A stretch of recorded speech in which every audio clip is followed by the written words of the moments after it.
women are practical. They see the problem and they go and work in trying to solve that problem. The daughter of Musa Meer and Rachel Farrell, and the second born of their 9 children.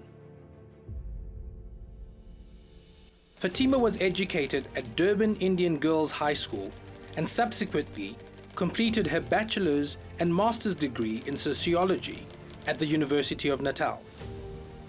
A remarkable achievement at the time when few of her contemporaries received university education.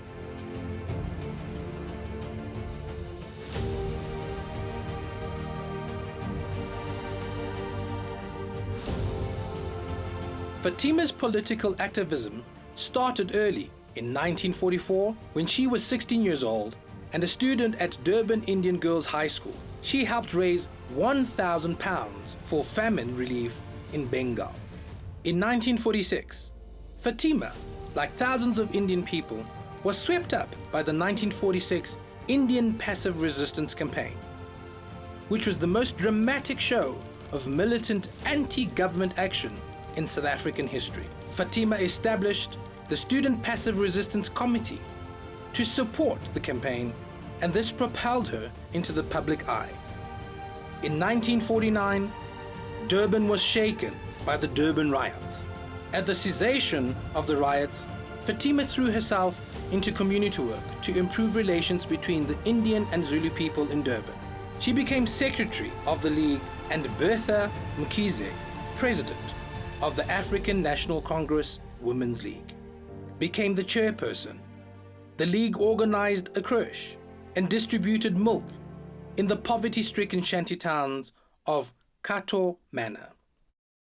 The Durban riot was one of the turning points of Fatima's life, and she spent the better part of her life working tirelessly to improve relations with her fellow South Africans, promoting justice, reconciliation, and non-violent action.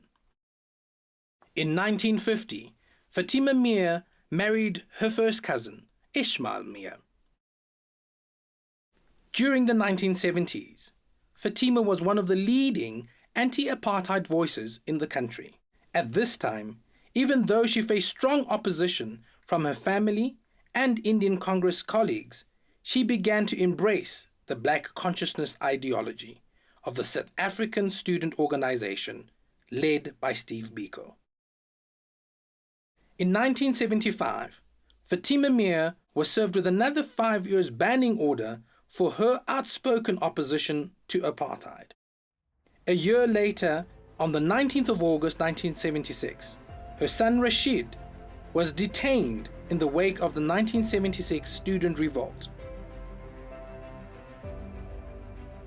Meer was also detained along with Winnie Mandela and 11 other members of the Black Women's Federation.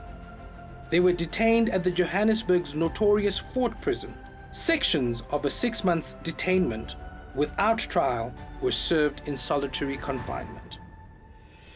Shortly after her release in December 1976, Fatima Meer survived an assassination attempt when her house was petrol-bombed and a guest was shot and wounded by apartheid agents.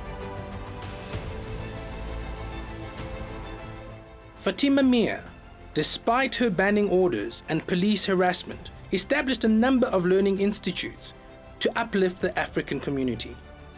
Tembelihle Tutorial College, Pambili High School, Kanya Women's Skills Training Center.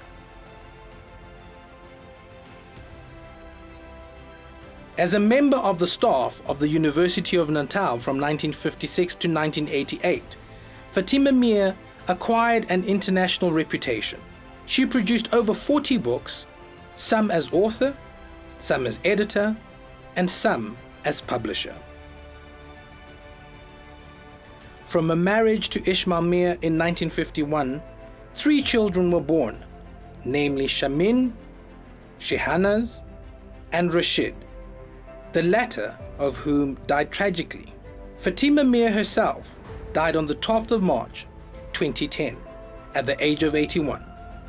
She was buried at the Brook Street Cemetery in Durban.